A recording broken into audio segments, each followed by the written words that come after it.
അസ്സലാമു അലൈക്കും വറഹ്മത്തുള്ളാഹി വബറകാതുഹു. പ്രിയമുള്ള സുഹൃത്തുക്കളെ, സഹോദരങ്ങളെ, അമീൻ മാഹി എന്ന തബ്ലീഗുകാരൻ മൗലവി എന്നെ സംബന്ധിച്ച് സമൂഹ മാധ്യമങ്ങളിലൂടെ ചില കളവുകൾ പ്രചരിപ്പിക്കുന്നത് ശ്രദ്ധയിൽപ്പെട്ടു. അതിൻ്റെ യാഥാർത്ഥ്യം എന്താണ് എന്ന് എന്നെ കേൾക്കുന്ന ആളുകളുടെ മുമ്പിൽ വിശദീകരിക്കുക എന്നത് എൻ്റെ ഒരു ബാധ്യതയാണ്. അതുകൊണ്ട് തന്നെ ചില കാര്യങ്ങൾ നിങ്ങൾ അല്പം ക്ഷമയോടുകൂടെ കേൾക്കണമെന്ന് ആദ്യമേ നിങ്ങളോടെല്ലാവരോടും അഭ്യർത്ഥിക്കുകയാണ്. കാരണം ചില സന്ദർഭങ്ങളിൽ നമുക്ക് ചില കാര്യങ്ങൾ അനിവാര്യമായും പറയേണ്ടി വരും. അമീൻ മാഹി എന്ന് പറയുന്ന മൗലവി സംവാദത്തിന് വേണ്ടി വെല്ലുവിളിച്ചത് കൊണ്ടാണ് സത്യത്തിൽ ഇങ്ങനെയുള്ള ഒരു ഗതികേടിലേക്ക്, അതല്ലെങ്കിൽ ഈ നിലക്കുള്ള കളവുകൾ പ്രചരിപ്പിച്ച് ഒരു പ്രബോധകൻ അദ്ദേഹത്തിൻ്റെ വ്യക്തിത്വം പണയപ്പെടുത്തേണ്ട ഒരവസ്ഥയിലേക്ക് അദ്ദേഹത്തിന് മാറേണ്ടി വന്നത്. ഏതാണെങ്കിലും അത് വളരെ സങ്കടകരമായൊരവസ്ഥയാണ്. കാരണം സ്വന്തം വിഭാഗത്തിൽപ്പെട്ടവരെ സംവാദത്തിന് വേണ്ടി വെല്ലുവിളിക്കുകയും അങ്ങനെ എതിർ കക്ഷി ആ സംവാദം ഏറ്റെടുത്ത് ദീർഘദൂരം യാത്ര ചെയ്ത് 2 പ്രാവശ്യം ഈ അമീൻ മൗലവിയുടെ നാട്ടിലെത്തിയിട്ടും എലിയെപ്പോലെ മാളത്തിലൊളിച്ചിരുന്ന് ആ സംവാദത്തിന് പിടികൊടുക്കാതെ അങ്ങനെ അത് മാലോകർ മുഴുവനും അറിഞ്ഞപ്പോൾ അമീൻ മൗലവിക്ക് നാണക്കേടുണ്ടാക്കി, അദ്ദേഹത്തിനത് വിഷമമുണ്ടാക്കി. ആ ഒരു വിഷയത്തിൽ അദ്ദേഹത്തിന് കടുത്ത പരാജയം ഏൽക്കേണ്ടി വന്നു.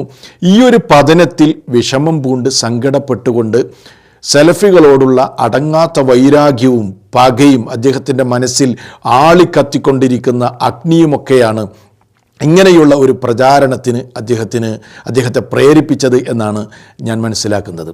യാഥാർത്ഥ്യവും അതുതന്നെയാണ്. സലഫികളോട് ഇത് പറഞ്ഞു എന്നതിൻ്റെ പേരിൽ സലഫികളോടുള്ള അടങ്ങാത്ത പകയും വിദ്വേഷവും, അങ്ങനെ ഒരു അടിയേറ്റവൻ്റെ പകയാണ് അമീൻ മൗലവി ഇതിലൂടെ പ്രകടിപ്പിച്ചുകൊണ്ടിരിക്കുന്നത്. അതിൽ നിന്നുണ്ടായ ഒരു ഉപോൽപ്പന്നമാണ് സത്യത്തിൽ നിങ്ങളീ കാണുന്ന എൻ്റെയും അതുപോലെ ബഹുമാന്യനായ TK അഷറഫിൻ്റെയും ഒക്കെ ഫോട്ടോകൾ ചേർത്ത് വെച്ചുകൊണ്ട് ഈ അമീൻ മൗലവി ഇപ്പോൾ പ്രചരിപ്പിക്കുന്ന നിങ്ങളീ കാണുന്ന ഈ പോസ്റ്റർ. എന്താണ് അതിൻ്റെ പിന്നിലുള്ള യാഥാർത്ഥ്യമെന്ന് വളരെ ശരിക്കും നമ്മൾ മനസ്സിലാക്കേണ്ടതുണ്ട്. അതിനു മുമ്പ് എനിക്ക് അമീൻ മൗലവിയോട് സൂചിപ്പിക്കാനുള്ളത്, അമീൻ മൗലവി, നിങ്ങളിങ്ങനെ സങ്കടപ്പെടരുത്, നിങ്ങളിങ്ങനെ വിഷമിക്കരുത്. എന്തെങ്കിലും ഒരു പരാജയമൊക്കെ ജീവിതത്തിൽ ഉണ്ടാകുമ്പോഴേക്ക് ഇങ്ങനെയൊക്കെ നമ്മൾ വിഷമിക്കാൻ പാടുണ്ടോ? ഇങ്ങനെയൊക്കെ ഒരു വിഭാഗത്തോട് അടങ്ങാത്ത വിദ്വേഷവും വെറുപ്പും അതേപോലെ പകയുടെ അഗ്നിയുമൊക്കെ മനസ്സിൽ കാത്തു സൂക്ഷിക്കുക എന്നത് ഒരു പ്രബോധകന് യോജിച്ച കാര്യമല്ലല്ലോ, മുസ്ലിമിന് യോജിച്ച കാര്യമല്ലല്ലോ. നമ്മളൊക്കെ ഖുർആനിൽ വായിക്കുന്നത് എന്താണ്? ഒരു വിഭാഗത്തോടുള്ള വെറുപ്പ് കൊണ്ട് നിങ്ങൾ അവരോട് അനീതി കാണിക്കരുത്, അനീതി കാണിക്കാൻ നിങ്ങൾക്കത് പ്രേരകമാകരുത് എന്ന് അല്ലാഹു സുബ്ഹാനഹു വ തആല പറഞ്ഞിട്ടില്ലേ? ആ വചനം നിങ്ങൾ ഓർക്കുക. അതുകൊണ്ട് നിങ്ങൾ മനസ്സിലാക്കേണ്ടത് this time will pass soon, ഈ സമയവും അതിവേഗത്തിൽ കടന്നു പോകും അമീൻ മൗലവി. അതുകൊണ്ട് സങ്കടപ്പെടേണ്ടതില്ല. ഏതാണെങ്കിലും നമ്മുടെ അമീൻ മൗലവി എന്നെ സംബന്ധിച്ച് പറയുന്ന കളവുകളിലേക്ക് വരാം. ഓരോ കളവുകളും തെളിവ് സഹിതമാണ് ഞാനിവിടെ പിടികൂടുന്നത്. ഒന്നാമതായി അമീൻ മൗലവി പറഞ്ഞത് അദ്ദേഹത്തിൻ്റെ വീട്ടിൽ കയറി ഞാൻ അയച്ച ചില ഗുണ്ടകൾ കയ്യേറ്റം നടത്തി എന്നാണ്. അത് കേൾക്കുമ്പോൾ തന്നെ എന്നെ അറിയുന്ന, എന്നെ കേൾക്കുന്ന ആളുകൾക്കറിയാം അതിൽ എത്രമാത്രം സത്യമുണ്ട് എന്നും. അത് അദ്ദേഹം പറയുന്നതോടുകൂടെ തന്നെ അദ്ദേഹത്തിൻ്റെ സത്യസന്ധത അദ്ദേഹത്തെ അന്ധമായി വിശ്വസിക്കാത്ത ആളുകൾക്കൊക്കെ മനസ്സിലാക്കാൻ കഴിയും. ഞാൻ അയച്ച ഗുണ്ടകൾ അദ്ദേഹത്തിൻ്റെ വീട്ടിൽ കയറി എന്ത് ചെയ്തു? അദ്ദേഹത്തെ കയ്യേറ്റം ചെയ്തു എന്നാണ് അദ്ദേഹം പറയുന്നത്. ഏതാണെങ്കിലും അമീൻ മൗലവി തന്നെ അദ്ദേഹത്തിൻ്റെ വായ കൊണ്ട് ആ കളവ് ഒന്ന് പറയട്ടെ, നിങ്ങളൊന്ന് കേൾക്കുക ആദ്യം. വിസ്ഡം മുജാഹിദുകാരൻ റഫീഖ് സലഫി പറഞ്ഞയച്ച ആളുകൾ വീട്ടിൽ വന്ന് കയ്യാങ്കളി നടത്തി. ഇവർ കയ്യാങ്കളി കളിച്ചപ്പോൾ തന്നെ ഞായറാഴ്ച ആയതുകൊണ്ട് ജിന്നുകളെല്ലാം ടവർ ലൊക്കേഷനിൽ തന്നെ ഹാജരായത് കൊണ്ടാണോ എന്നറിയില്ല, എന്തായാലും എനിക്ക് കൊണ്ടില്ല, അൽഹംദുലില്ലാ. അമീൻ മൗലവി ഈ പറഞ്ഞത് ശുദ്ധമായ നുണയാണ്. അമീൻ മൗലവി, നിങ്ങൾ പൈശാചികമായ ബോധത്തിന് അടിമപ്പെട്ടുകൊണ്ടാണ് ഇങ്ങനെയുള്ള കളവുകൾ പറയുന്നത്. നിങ്ങൾ നിങ്ങളുടെ വ്യക്തിത്വം തന്നെ നശിപ്പിക്കുകയാണ് ഇങ്ങനെയുള്ള കളവുകൾ പറയുന്നതിലൂടെ.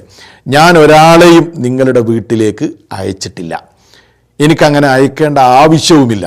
അതിനെൻ്റെ റബ്ബ് സാക്ഷിയാണ്. അള്ളാഹുവിനെ സാക്ഷി നിർത്തിക്കൊണ്ടാണ് ഞാൻ പറയുന്നത്. ഒരാളെയും ഞാൻ അമീൻ മൗലവിയുടെ വീട്ടിലേക്ക് അയച്ചിട്ടില്ല. ഒന്നാമതായി എനിക്ക് സൂചിപ്പിക്കാനുള്ളത് അതാണ്. പിന്നെ ഞാൻ ചെയ്തത് ഇത്ര മാത്രമാണ്.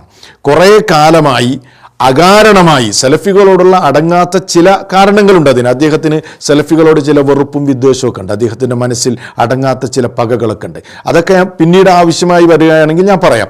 ആ അടങ്ങാത്ത പക മനസ്സിൽ കാത്തു സൂക്ഷിച്ചുകൊണ്ട് അമീൻ മൗലവി എന്ത് ചെയ്യാണ്, സലഫികളുടെ പിന്നിൽ ഇങ്ങനെ ചൊറിഞ്ഞ് നടന്നപ്പോൾ ഞാൻ അദ്ദേഹത്തോട് ചോദിച്ചു, നിങ്ങൾ നിങ്ങളുടെ സ്വന്തം വിഭാഗത്തെ തന്നെ വെല്ലുവിളിച്ചിട്ട് അവരാ വെല്ലുവിളി ഏറ്റെടുത്തിട്ടും മാസങ്ങളായിട്ട് നിങ്ങൾ മുങ്ങി നടക്കുകയല്ലേ, ഇതല്ലേ നിങ്ങളുടെ ധൈര്യത്തിൻ്റെ അവസ്ഥ എന്ന് ഞാനൊരു വീഡിയോ ചെയ്ത് ചോദിക്കുകയും മുങ്ങി നടക്കുന്ന അമീൻ മൗലവിയെ മാളത്തിൽ നിന്ന് പുറത്തു ചാടിക്കുകയും ചെയ്തു.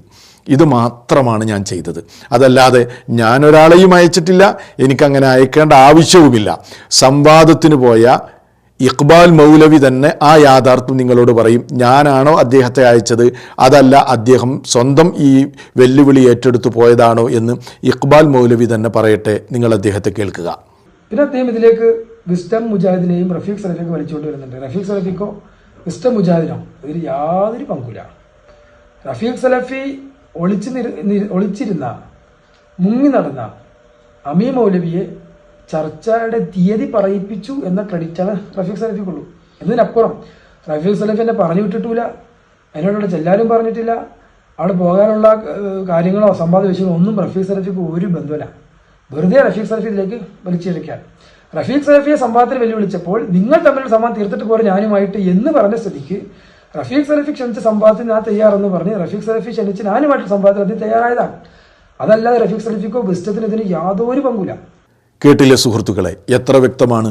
അപ്പം ഞാനൊരാളെയും അയച്ചിട്ടില്ല. അമീൻ മൗലവി പറഞ്ഞ ഒന്നാമത്തെ കളവ് നിങ്ങൾക്കിപ്പോൾ ബോധ്യമായില്ലേ. ഇനി അദ്ദേഹത്തെക്കുറിച്ച് നിങ്ങൾ വിലയിരുത്തുക. പിന്നെ അദ്ദേഹം രണ്ടാമത് പറഞ്ഞത് എന്താണ്, ഈ ചെന്നയാളുകൾ, ഈ സംവാദത്തിന് വേണ്ടി പോയ ഇഖ്ബാൽ മൗലവി അദ്ദേഹത്തിൻ്റെ കൂടെയുള്ള ആളുകളും അദ്ദേഹത്തിൻ്റെ വീട്ടിൽ കയറി അദ്ദേഹത്തെ കയ്യേറ്റം ചെയ്തു എന്നാണ്. സത്യത്തിൽ വീട്ടിലേക്ക് കൊണ്ടുപോയത് ഈ അമീൻ മൗലവി തന്നെയാണ്. ഹാള് ബുക്ക് ചെയ്തിട്ടുണ്ട് എന്ന് പറഞ്ഞ് ഇവരെ കബളിപ്പിച്ച് സത്യത്തിൽ കൊണ്ടുപോയത് ഇദ്ദേഹത്തിൻ്റെ വീട്ടിലേക്കാണ്. കൊണ്ടുപോയത് അമീൻ മൗലവിയാണ്, അത് വേറെ വിഷയം. ഇനി അവിടെ ചെന്നിട്ട് കയ്യാങ്കളി നടന്നോ, അതിൻ്റെ യാഥാർത്ഥ്യം അവിടെ പോയി സംവാദത്തിന് വേണ്ടി പോയ ഇഖ്ബാൽ മൗലവി തന്നെ പറയട്ടെ, നിങ്ങൾ കേൾക്കൂ. നമ്മൾ പ്രതിരോധിക്കാൻ വേണ്ടി പല നുണകളും പ്രചരിപ്പിക്കുകയാണ്. അതിലൊന്നാണ് നവംബർ 30 നടന്ന ചർച്ചയിൽ കയ്യാങ്കളി നടന്നു വീട്ടിൽ ക്യാമറയുമായി ഗുണ്ടകൾ കയറി എന്നൊക്കെയാണ് അദ്ദേഹം പറയുന്നത്.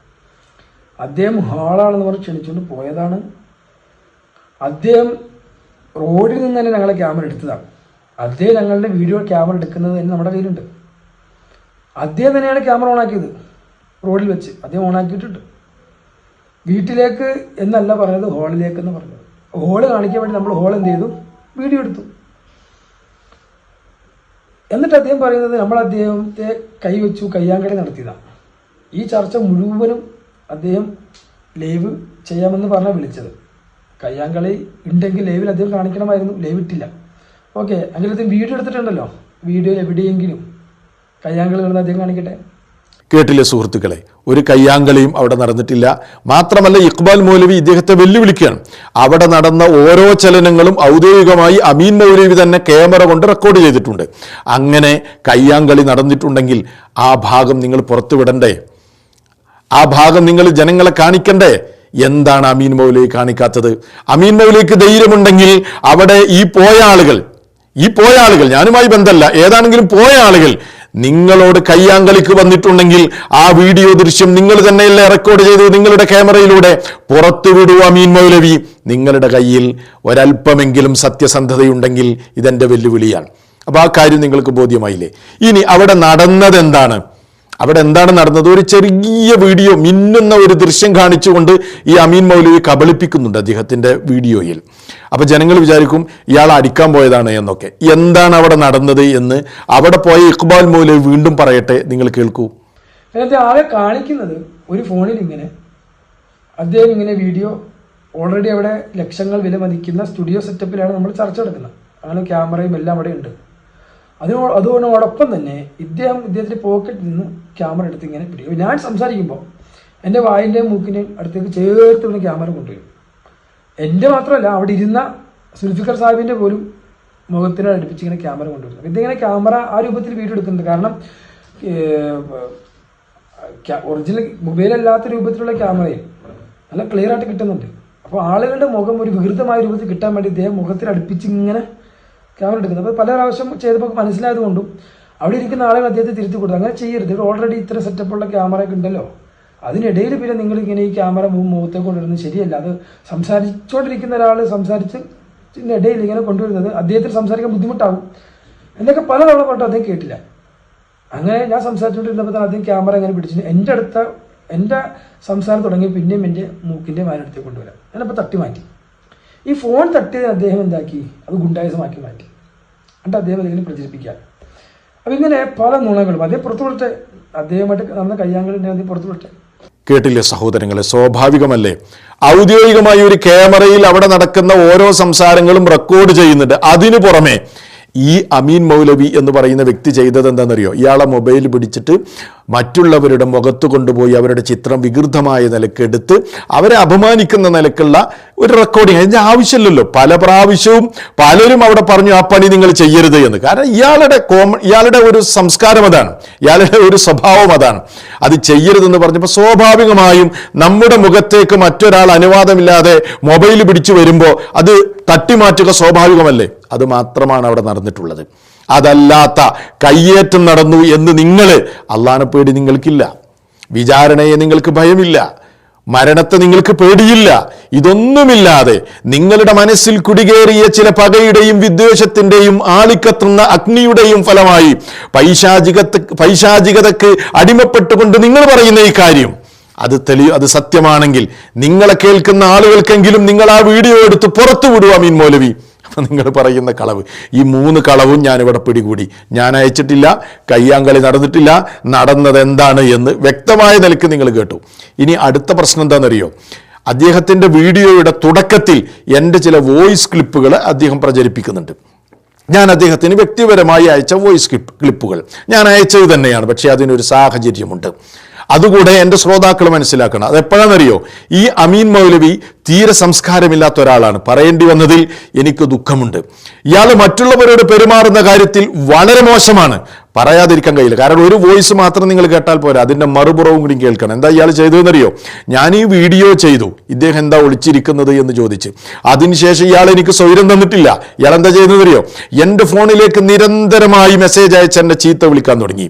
മാത്രമല്ല നിരന്തരമായി എന്നെ കോൾ ചെയ്ത് ശല്യപ്പെടുത്താൻ തുടങ്ങി ഇയാൾ. എനിക്ക് സമാധാനമായി ഉറങ്ങാൻ കഴിയുന്നില്ല. എന്തിയെ കോൾ ചെയ്യുന്നേ? രാത്രിക്കും പകലും ഒന്നുമില്ലാതെ ഇയാൾ കോൾ ചെയ്യുക. ശാന്തമായി ജോലി ചെയ്യാൻ പറ്റുന്നില്ല, അതിനിടയിൽ കോൾ വരും.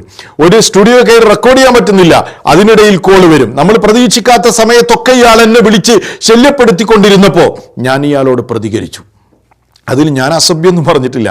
ഞാൻ അയാളെ നീ എന്നൊക്കെ വിളിച്ചിട്ടുണ്ട്. അതെന്താ? അത് അയാളുടെ സ്വഭാവം അങ്ങനെ ആയതുകൊണ്ട് എനിക്ക് വിളിക്കേണ്ടി വന്നതാണ്. അദ്ദേഹവും മറ്റുള്ളവരെ അങ്ങനെ വിളിച്ചത് ഇഷ്ടം പോലെ എൻ്റെ കയ്യിലുണ്ട്. മാത്രമല്ല അദ്ദേഹം എന്നെ എത്രമാത്രം മോശമായ നിലക്കാണ് ചീത്ത വിളിച്ചത് എന്ന് നിങ്ങൾക്ക് ഞാൻ ഈ അവസരത്തിൽ ഇതുവരെയും ഞാൻ പുറത്തു വിട്ടിട്ടില്ല. പക്ഷെ ഞാൻ ആ സ്ക്രീൻഷോട്ട് നിങ്ങൾക്കൊന്ന് കാണിക്കുകയാണ്. നോക്കൂ, നിങ്ങൾ ഇയാൾ എഴുതിയതാണ്. എനിക്ക് പടു ഖുറാഫിയും ഇസ്ലാമിൻ്റെ ശത്രുവുമായ റഫീഖ് വഹാബിയെ ഞാൻ ക്ഷണിച്ചെന്ന് വെച്ചോളും. ഇയാളുടെ സംസ്കാരം ഇതാണ്. എന്തെന്നെ വിളിച്ചത്? ഞാൻ പടു ഖുറാഫിയാണ്, ഞാൻ ഇസ്ലാമിൻ്റെ ശത്രുവാണ്, മനസ്സിലായോ, റഫീഖ് വഹാബിയാണ് എന്നൊക്കെ പറഞ്ഞ് എന്നെ ഇങ്ങനെ വിളിക്കുന്നു. നോക്കട്ടോ, കള്ള വഹാബി, ഇസ്ലാമിൻ്റെ മുന്നിൽ കുടുങ്ങി. ഇയാൾ എന്നെ വിളിക്കുകയാണ് ഖുറാഫി. ചോദിച്ചിട്ടൊരു ഡേറ്റ് തരൂ. ഇതേപോലെയുള്ള അസഭ്യവാക്കുകൾ, ഒരു പ്രബോധകനും ഉപയോഗിക്കാൻ പറ്റാത്ത വാക്കുകൾ കൊണ്ട് എന്നെ ശല്യപ്പെടുത്തിയപ്പോൾ സ്വാഭാവികമായും ഞാൻ പ്രതികരിച്ച പ്രതികരണങ്ങളാണ്. ഏതൊരു മനുഷ്യനും പ്രതികരിക്കും.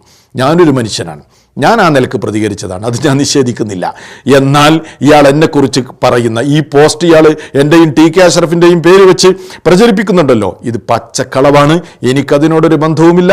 വെറുതെയാണ് വിസ്ഡം വിഭാഗത്തെ ഇയാൾ അതിലേക്ക് വിളിച്ചു അല്ലെങ്കിൽ പേര് വെച്ച് അവരെയും കൂടി അതിലേക്ക് കൂട്ടിക്കെട്ടുന്നത്. അവർക്കും ഇതിനൊരു ബന്ധമല്ല. ഇതൊക്കെ എന്നോടും അവരോടൊക്കെ ഉള്ള ഇയാളുടെ മനസ്സിലെ അഗ്നിയുടെ ഭാഗമാണത് എന്നത് ആർക്കും മനസ്സിലാകുന്ന കാര്യമാണ്. പിന്നെ എനിക്ക് സൂചിപ്പിക്കാനുള്ളത്, അമീൻ മൗലവി, നിങ്ങൾ മനസ്സിലാക്കേണ്ട ഒരു കാര്യം എന്താണെന്ന് ചോദിച്ചാൽ, നിങ്ങൾ സംവാദത്തിന് വെല്ലുവിളിച്ച് നിങ്ങൾ പേടിത്തൊണ്ടനാണ്, എല്ലാവരും മനസ്സിലാക്കി കഴിഞ്ഞു. അതിൽ നിങ്ങൾക്ക് കടുത്ത പരാജയം ഏറ്റുവാങ്ങി, കടുത്ത അപജയം നിങ്ങൾക്ക് ആ വിഷയത്തിലുണ്ടായി. നിങ്ങൾക്ക് നിങ്ങളുടെ അക്കീദ ഒന്ന് പബ്ലിക്കിൽ പറയാനുള്ള ധൈര്യം പോലുമില്ല. നിങ്ങൾ അക്കീദ ക്ലാസ് നടത്തിയിട്ട് ഇപ്പോഴും പുറത്തു വിടാത്തതുണ്ട്, എല്ലാ ഡീറ്റെയിൽ എൻ്റെ കയ്യിലുണ്ട്. അത് പറയാനുള്ള ധൈര്യം നിങ്ങൾക്കില്ല. വെല്ലുവിളിക്കാനുള്ള ധൈര്യം മാത്രമേ ഉള്ളൂ, അത് ഏറ്റെടുക്കാനുള്ള ധൈര്യമില്ല. ഇതൊക്കെ ജനങ്ങൾ മനസ്സിലാക്കി. നിങ്ങളുടെ നിലപാടും നിങ്ങളുടെ അവസ്ഥയും ജനങ്ങൾ മനസ്സിലാക്കി, സംസ്കാരം ജനങ്ങൾ മനസ്സിലാക്കി. അതുകൊണ്ട് നിങ്ങൾ നാണം കെട്ടു. അതിൻ്റെ പേരിൽ ഈ സാധുവായ എന്നോടിങ്ങനെ വിദ്വേഷം വെച്ച് പുലർത്തിയിട്ട് വല്ല കാര്യമുണ്ടോ അമീൻ മൗലവി? എന്നെക്കുറിച്ച് ഇങ്ങനെ അപരാധം സമൂഹ മാധ്യമങ്ങളിൽ പ്രചരിപ്പിച്ചിട്ട് എന്താ കാര്യം?